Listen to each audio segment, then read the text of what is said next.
Ah, je suis pas misogyne, hein. Même pression, je la vois bien, mais ailleurs.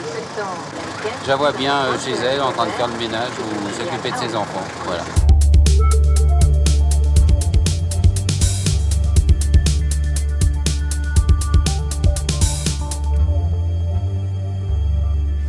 Je chercherai avec vous les majorités les plus larges, sans que personne ait à renoncer à ce qu'il est.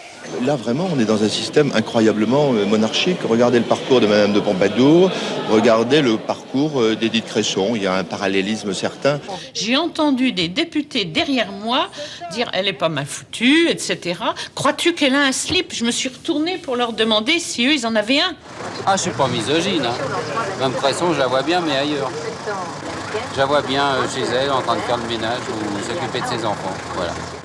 Pauvre Édith Cresson, elle a tout subi, là. Hein, à la fois de la part de l'Assemblée nationale, de la part de l'opinion publique, des hommes, etc., et de son propre parti, qui ne la soutenait pas. La comparaison avec la Pompadour, dire qu'elle était une favorite de Mitterrand, que c'est pour ça qu'elle était au pouvoir, c'est incroyable la misogynie qui pouvait régner dans ces années-là, qui sont des années de gauche quand même. Hein.